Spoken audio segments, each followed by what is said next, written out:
Sa pag-draft ni RJ Abarientos being number 3 PBA draft ngayong 2024 ay madami nga ang nagulat dahil ang ini-expect ng karamihan ay big man ang kukuhain ng Barangay Ginebra.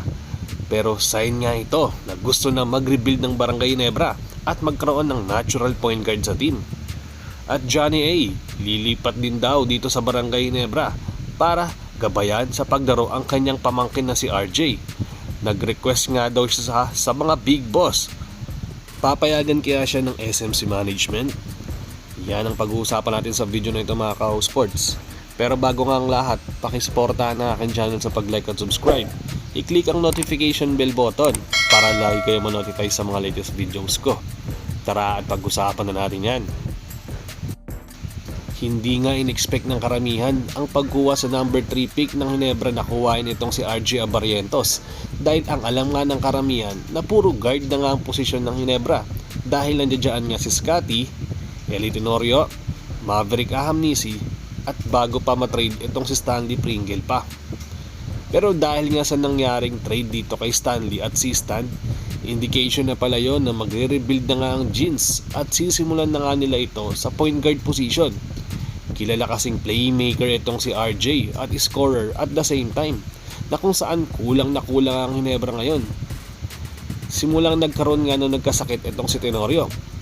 Nag-a-adjust na nagdaro itong si Scotty to being a point guard na kung saan parang hindi nga siya komportable mga ka-sports dahil shooting guard talaga ang laruan niya. Pero ngayon sa pagpasok nga ni RJ, magkakaroon na ulit ng pure point guard na parang nilalaro nga ni LA Tenorio noon. Dagdag pa natin dyan mga ka-sports since si coach team nga ang hawak ng Gilas for the past 3 to 4 years. Preparation na din ito ni RJ para maging future player niya din dito sa Team Philippines. Dahil kapos din tayo sa pure point guard nga sa team. So baka makatulong nga din si RJ if matrain siya ni Team Cone dito sa Ginebra team ha. Kagandahan kasi dito kay Abarientos, mas matangkad siya ng konti kay LA. So parang bigger Tenorio siya at sobrang liksi din niya. Naaasahan din sa pag-i-score. Pero tingin ko magiging playmaker muna siya dito sa Ginebra.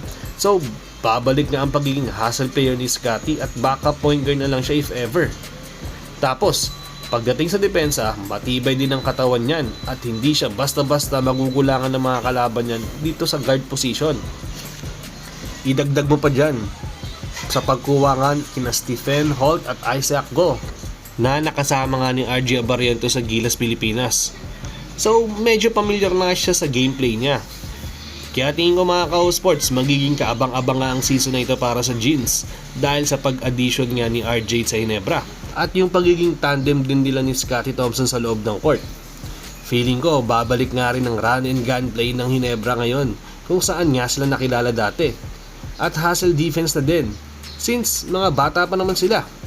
Makakasabay din sila sa team na kung saan ganun nga ang laruan nila. Good luck sa first year mo RJ.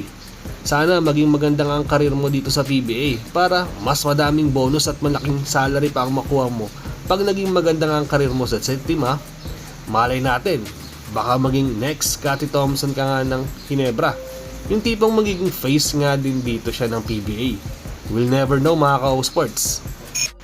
Sa kabilang dako naman ay yung planong pagdipat nga daw sa ibang kupunan ng tsuhin ni RJ na si Johnny Abarientos na kilalang point guard nga rin at naging player dati ni Coach Tim Cone. Siya nga ang nag-represent dito kay RJ dito nung na-draft nga siya being number 3. Kaya to the rescue at na-represent nga ni Johnny A itong si kanyang pamangkin para at least umakyat nga sa taas ng entablado. Sobrang saya nga ng kanyang tito dahil panibagong Abarientos na naman niya ang maglalaro dito sa PBA. Sa ngayon kasi mga ka-sports, nare-represent niya nga ang strong group or yung Team Philippines dito sa William Jones Cup para at least maging player nga nila. Pero yun nga mga ka-sports, dahil gusto nga tututukan ng kanyang tsuhin, itong si RJ Abarientos para sa pagpasok na dito sa PBA, ay nagre-request na daw siya ayon sa rumors na magpalipat na nga daw dito sa Barangay Ginebra para maging assistant coach. Gusto niya daw kasi tutukan ng gusto ang kanyang pamangkin para at least maging magandang ang future nito sa PBA. Lalong lalo na hahawakan nga siya ni Coach Tim Cone na naging coach niya nga dati para at least makakabisado niya palalo ang triangle system na pinapatakbo nga ng kanyang coach dati. Kitang-kita nga sa mukha ni Johnny A ang kasiyahan simula nung na-draft nga itong kanyang pamangkin. Parang gustong-gusto na nga maglaro ito sa PBA at gabayan na din.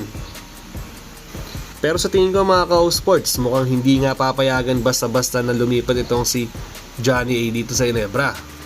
Dahil medyo puno na nga ang slot ng mga coaching staff dito ng Jeans. Tapos dito naman sa Magnolia, ay mukhang maganda naman ang pamamalakad na habang nandoon nga siya. So baka mahirapan nga siyang makalipat dito sa Ginebra kahit pa mag-request na nga siya sa mga big boss. Ipagkatiwala na lang niya muna ang pag-guide niya dito kay Coach Tim dahil for sure marami siyang matututunan dito kapag si Coach Tim nga ang hahawak sa kanya. Kapag Grand Slam na yan, nung hinawakan nga siya nito nung nasa Alaska Days pa sila. So hindi malabong mangyari ngayon at tingin ko yun ang goal nga ng Barangay Ginebra ngayong taon.